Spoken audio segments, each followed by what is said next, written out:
কি করতে চান? আত্মাটি কথা বলে না, কিন্তু তার দীর্ঘশ্বাস ফেলার মতো একটি শব্দ শোনা যায়।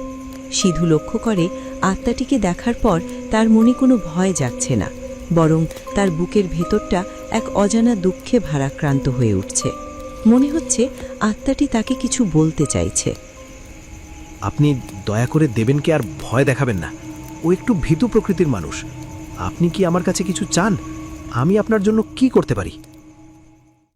ভয় পাস না সিধু, তোদের ক্ষতি করার কোনো ইচ্ছে আমার নেই।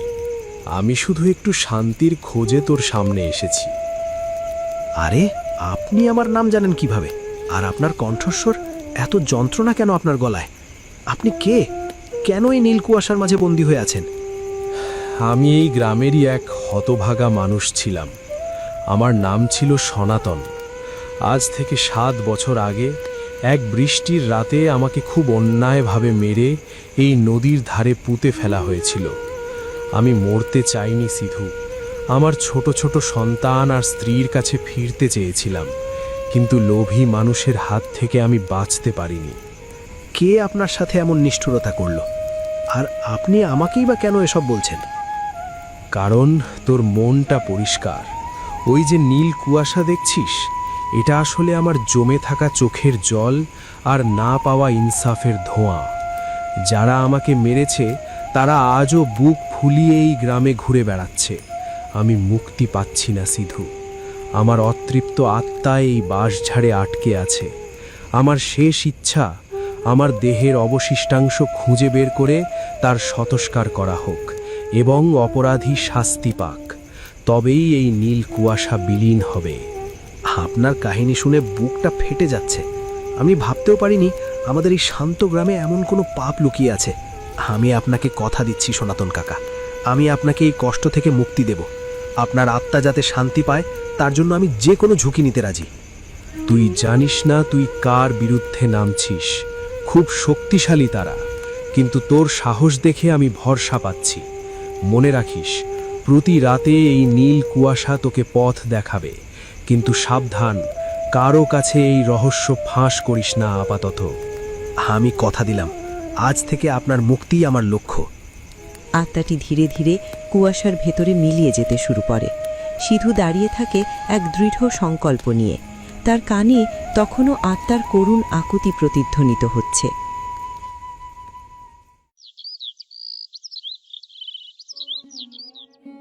সকাল। সিধুর বাড়ির উঠোন। সিধু বারান্দায় বসে শূন্য দৃষ্টিতে আকাশের দিকে তাকিয়ে আছে।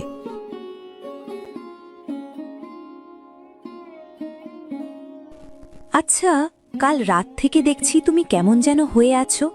বাড়ি ফিরলে মাঝরাতের পর জামাকাপড় ভিজে একাকার, শরীর বরফের মতো ঠান্ডা। জিজ্ঞেস করলে কোনো উত্তর দিলে না। কি হয়েছে গো তোমার? কই, কিছু হয়নি তো। শরীরটা একটু ম্যাজ ম্যাজ করছে, এই যা। মিথ্যে বলো না, তোমার চোখ বলছে অন্য কথা। কোনো বিপদ হয়েছে? দেবেনের সাথে কোনো ঝামেলা হয়েছে নাকি?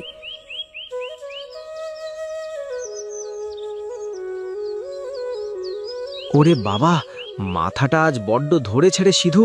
আচ্ছা, কাল রাতে মাছ খাবার পর কি হলো বলতো? আমার তো কিছুই মনে নেই। সকালে উঠে দেখি আমি নদীর পাড়ে ঘাসের ওপর শুয়ে আছি। তুই আমাকে ওখানে ফেলে রেখে একা চলে এলি? আরে না, তুই নিজেই তো বেশি খেয়ে অঘরে ঘুমিয়ে পড়েছিলি। আমি তোকে অনেক ডাকলাম, তুই উঠলি না। তাই তোকে ওখানে রেখে আমি সাহায্য আনতে এসেছিলাম, কিন্তু এসে দেখি তুই নেই। তাই নাকি? কিন্তু আমার মনে হচ্ছে আমি যেন কোনো একটা নীল রঙের কিছু দেখেছিলাম। দূর, সব কেমন জানি গুলিয়ে যাচ্ছে। যা শীত পড়েছিল, নির্ঘাত ঠান্ডায় আমি বেহুশ হয়ে গিয়েছিলাম। নীল রং? কিসের নীল রঙ গো দেবেন্দা? আরে না বৌদি, ও কিছু না, মনের ভুল হবে হয়তো। সিধু, আমি আজ যাই রে, শরীরটা ভালো লাগছে না। দেবেন চলে যায়।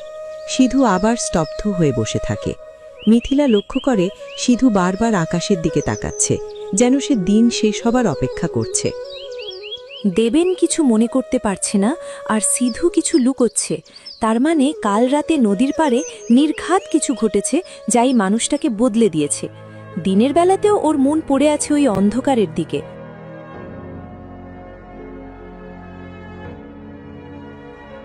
মিথিলা, আজ রাতে আমার ফিরতে একটু দেরি হতে পারে, তুমি খেয়ে শুয়ে পড়ো। কেন, রাতে আবার কোথায় যাচ্ছ শুনি? সিধু কোনো উত্তর না দিয়ে বাইরে বেরিয়ে যায়। মিথিলা চুপচাপ দাঁড়িয়ে থাকে। তার চোখে মুখে এখন গভীর সন্দেহ। সে মনে মনে ঠিক করে এই রহস্যের শেষ সে দেখেই ছাড়বে। গোধূলি বেলা পার হয়ে সন্ধ্যা নেমেছে। গ্রামের মেঠো পথ যা নদীর দিকে চলে গেছে। মহেশ রাস্তার পাশের একটা বড় গাছের আড়ালে তামাক খাচ্ছে। তার চোখ রাস্তার দিকে। এই নিয়ে টানা 4 দিন হলো। দিন থাকতে থাকতেই ওই সিধু চাষা ছোকরাটা কেমন চোরের মতো এদিক ওদিক তাকিয়ে নদীর ধারে সেই বাঁশ ঝাড়ের দিকে যায়। কোনো একটা গোলমাল তো নিশ্চয়ই আছে। এমন সময় সিধু দ্রুত পায়ে সেই পথ দিয়ে যেতে থাকে। সে বেশ অন্যমনস্ক। সিধু যে, বলি এই অসময়ে নদীর ধারে কোন রাজকার্য আছে হে? কদিন ধরেই দেখছি সন্ধে হলেই তোমার পা জোড়া ওই নদীর পাড়ের দিকেই ছোটে। হেই, না মহেশদা, এমনি একটু নদীর পাড়ে হাওয়া খেতে যাচ্ছি। সারাদিন মাঠে কাজ করে শরীরটা বড্ড ক্লান্ত লাগে। হাওয়া খেতে? তা হাওয়া খাওয়ার জন্য কি ওই অন্ধকার বাঁশঝাড় আর মরা পোড়ানো নদীর ধারের চেয়ে ভালো জায়গা আর গ্রামে নেই? সিধু, আমার চোখকে ধুলো দেওয়া অত সহজ কাজ নয়। সত্যি করে বলতো, ওখানে কি লুকিয়ে রেখেছিস?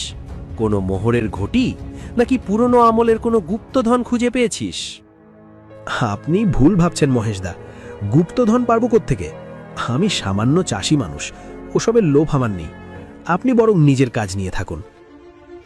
শোন সিধু, এই গ্রামের ধুলোবালিও আমার হুকুমে ওড়ে। তুই যদি ভেবে থাকিস একাই সব সাবার করবি, তবে ভুল করছিস। আমি কিন্তু তোর ওপর নজর রাখছি। কোনো কিছু পেলে তাতে আমার ভাগ আগে থাকবে, মনে রাখিস। আমি আসি মহেশদা, দেরি হয়ে যাচ্ছে। সিধু কথা না বাড়িয়ে দ্রুত পায়ে চলে যায়। মহেশ তার যাওয়ার দিকে তীক্ষ্ণ দৃষ্টিতে তাকিয়ে থাকে। সে লক্ষ্য করে সিধু চলে যাওয়ার কিছুক্ষণ পরেই নদীর দিক থেকে সেই অদ্ভুত নীল কুয়াশা ধীরে ধীরে উপরে উঠতে শুরু করেছে। এ কি, কুয়াশার রংটা এমন নীল কেন? আর সিধু ওখানে গেলেই এটা কেন বাড়ে? ডাল মে কুছ কালা হ্যায়। আজ তোকে ছাড়ছি না সিধু। দেখি তুই ঠিক কি খাস ওখানে গিয়ে। গভীর রাত। নদীর ধারে সেই নির্জন বাঁশঝাড়। চারিদিক নিস্তব্ধ, শুধু নদীর জলের ছলাট ছলাট শব্দ শোনা যাচ্ছে। সিধু মাটির উপর বসে আছে। হঠাৎ চারপাশ নীল আলোয় ভরে ওঠে এবং ঘন নীল কুয়াশা মাটি থেকে কুণ্ডলি পাকিয়ে উপরে উঠতে থাকে। আপনি এসেছেন সনাতন কাকা? আমি আপনার জন্যই অপেক্ষা করছিলাম। এসেছি রে সিধু। এই নীল কুয়াশা আমাকে বেশিক্ষণ থাকতে দেয় না, কিন্তু তোর কাছে না এসেও শান্তি পাই না। কাকা, আপনি বলেছেন এই নীল কুয়াশা আপনার কষ্টের প্রতীক। এটা কি কখনো দূর হবে না? যেদিন আমার খুনিরা শাস্তি পাবে, যেদিন এই মাটি থেকে আমার অপমানের দাগ মুছে যাবে, সেদিন এই নীল রং মিলিয়ে যাবে। সিধু, ওরা আমাকে একা পেয়ে ঘিরে ধরেছিল। আমি তাদের বিশ্বাস করেছিলাম, কিন্তু তারা আমার পিঠে ছুরি মেরেছিল। মহেশ আর তার সাঙ্গপাঙ্গরা আমার জমি কেড়ে নেওয়ার জন্য এই ষড়যন্ত্র করেছিল। মহেশ, আমি জানতাম ওই লোকটা শয়তান, কিন্তু সে যে কারো সাথে এত বড় অন্যায় করতে পারে তা কখনো ভাবিনি। এদিকে কিছুটা দূরে একটা বড় ঝোপের আড়ালে লুকিয়ে আছে মিথিলা। সে সিধুর পিছু পিছু চুপি চুপি এখানে এসেছে। তার চোখ কপালে উঠেছে। ভয়ে তার শরীর কাঁপছে। সে কাঁপতে কাঁপতে দৃশ্যটি দেখছে। ওরে বাবা, আমি সব কি দেখছি? কুয়াশা কখনো আবার নীল হয় নাকি? আর সিধু কার সাথে কথা বলছে? ওখানে তো কোনো মানুষ নেই, শুধু একটা ছায়ার মতো অশরীরী মূর্তি। আমার স্বামী কি তবে কোনো অশুভ শক্তির কবলে পড়ল? সিধু, আজ আমাদের সাথে অন্য কেউ আছে। কেউ আমাদের কথা শুনে ফেলেছে। কে কে এখানে? মিথিলা ভয়ে একটি চিৎকার দিতে গিয়েও মুখ চেপে ধরে, কিন্তু তার পায়ের নিচে একটা শুকনো ডাল মরাত করে ভেঙে যায়। সে আর নিজেকে সামলাতে পারে না, অন্ধকারের দিকে দৌড় দেয়। মিথিলা, তুমি এখানে? দাঁড়াও। সাবধানে থাকিস সিধু, রহস্য এখন আর গোপন নেই। বিপদ ঘনিয়ে আসছে।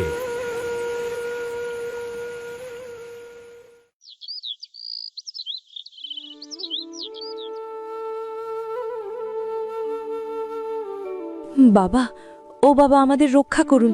আমার সংসারটা যে ছারখার হয়ে যাচ্ছে। আমার স্বামী এক ঘোর বিপদে পড়েছে বাবা। অস্থির হয়ে না মা, আমি বুঝতে পারছি কেন তুমি এখানে এসেছো। ওই নীল কুয়াশার মায়া বড়ই ভয়ঙ্কর।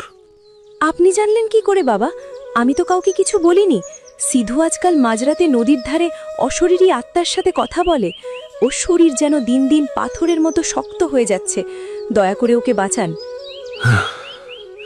কারো অমঙ্গল করার শক্তি ওই আত্মার নেই মা। নীল কুয়াশা কোনো অভিশাপ নয়, ওটা হলো এক অতৃপ্ত হৃদয়ের হাহাকার। সেই আত্মা নিজেই বিপদে আছে, আর সে তোমার স্বামীর মাধ্যমে মুক্তি চাইছে। সিধুকে এখানে নিয়ে এসো।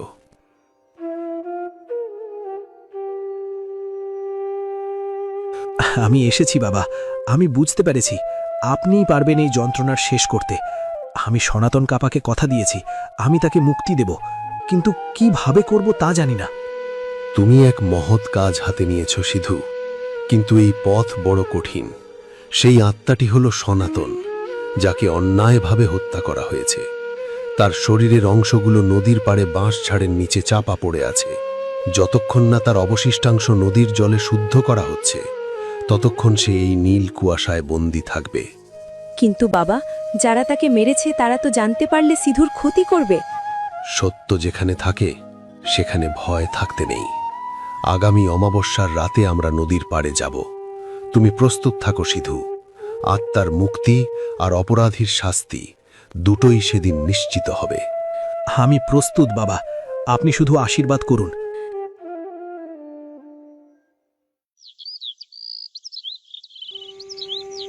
সাধু বাবার আশ্রমের পেছনের নির্জন পথ। সাধু বাবা সিধুর সঙ্গে নিচু স্বরে কথা বলছেন। মহেশ গাছের আড়ালে লুকিয়ে সব শুনছে। শোন সিধু, যে সত্য তুমি জেনেছ তা বয়ে বেড়ানো অনেক কঠিন। তুমি তো ইতিমধ্যে জেনে গেছো যে আত্মাটি হলো সনাতনের। আজ থেকে 7 বছর আগে গ্রামের মোড়ল হওয়ার নেশায় আর জমির লোভে মহেশ তাকে রাতের অন্ধকারে হত্যা করেছিল।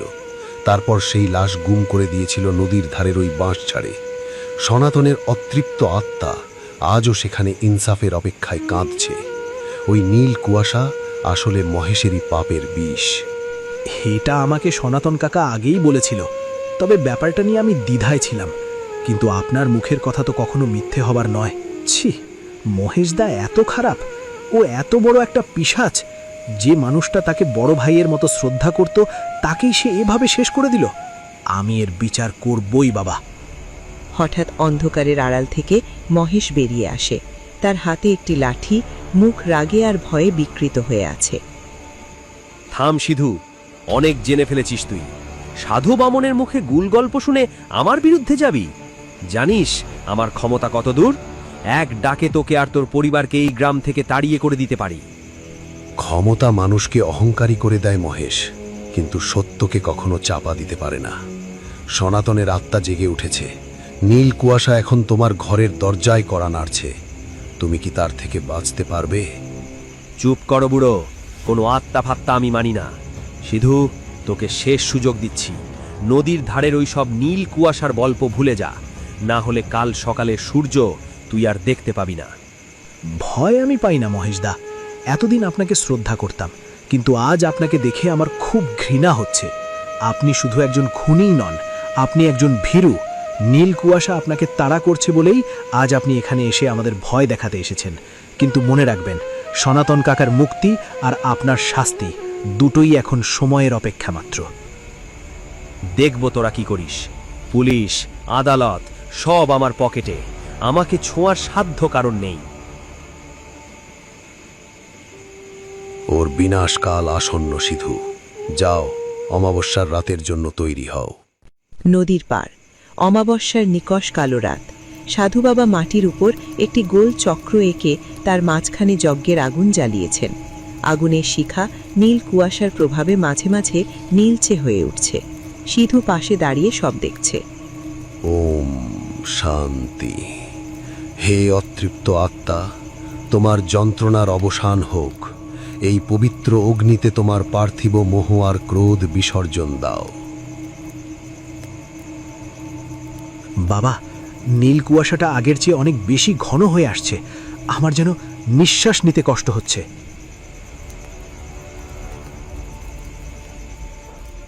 থামাও এসব। আমি এই যজ্ঞ হতে দেব না, কিছুতেই না।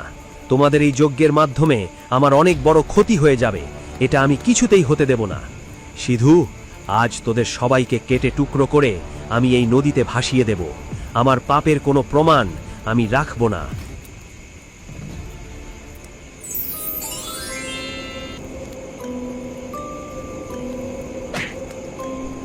মহেশ, তোর সময় শেষ।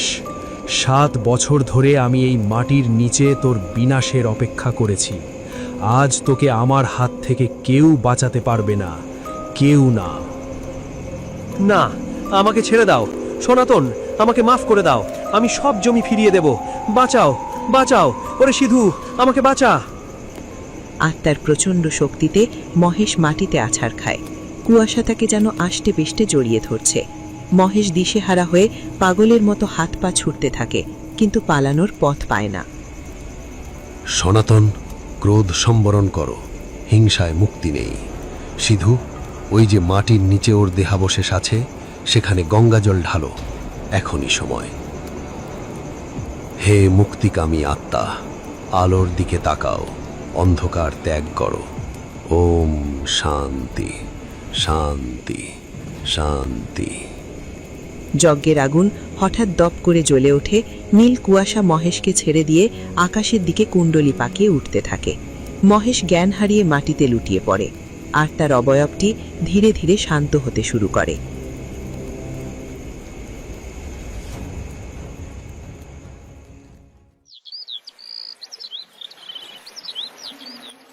নদীর পার। পরের দিন ভোর। সূর্যের প্রথম আলো নদীর জলে চিকচিক করছে। গত রাতে সেই ভয়ঙ্কর নীল কুয়াশার কোনো চিহ্ন নেই। চারপাশ এক অদ্ভুত শান্ত ও পবিত্র স্তব্ধতায় ডুবে আছে। সিধু নদীর পাড়ে দাঁড়িয়ে দিগন্তের দিকে তাকিয়ে আছে। মিথিলা তার পাশে এসে দাঁড়ায়। রাতটা যেন এক জন্মের মতো দীর্ঘ ছিল, তাই না? দেখো, আজ সকালের বাতাসটা কত নির্মল লাগছে। ঠিক বলেছ মিথিলা। যখন সেই নীল কুয়াশা ধীরে ধীরে সাদা হয়ে আকাশের মেঘে মিশে গেল, তখন মনে হলো যেন কেউ আমার বুকের উপর থেকে পাহাড় সম এক পাথর সরিয়ে নিল। সনাতন কাকা যাওয়ার আগে যেন আমার মাথায় হাত রেখেছিলেন। সেই শীতল স্পর্শে কোনো ভয় ছিল না, ছিল শুধু এক অসীম শান্তি আর আশীর্বাদ। সাধু বাবা ঠিকই বলেছিলেন, আত্মা শুধু মুক্তি চেয়েছিল, প্রতিহিংসা নয়। কিন্তু মহেশদা, তার কি খবর? ওরে সিধু, মিথিলা বৌদি, খবর শুনেছ নাকি? আজ ভোরের আলো ফোটার আগে মহেশদাকে নাকি গ্রামের শেষ মাথায় দেখা গেছে।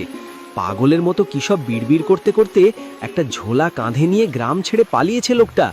লোকে বলছে ওর চোখ মুখ নাকি আতঙ্কে নীল হয়ে গিয়েছিল। অনুশোচনা আর ভয় মানুষের সবচেয়ে বড় শাস্তি রে দেবেন। মহেশ নিজের পাপের কাছে হেরে গেছে। এই গ্রামে তার জন্য আর কোনো জায়গা নেই। যাক বাবা, আপদ বিদায় হয়েছে। কিন্তু জানিস সিধু, আজ সকালে উঠে আমার শরীরটা খুব হালকা লাগছে। সেই যে নীল কুয়াশা দেখে আমার মনে একটা ভয় চেপে বসেছিল, সেটা একদম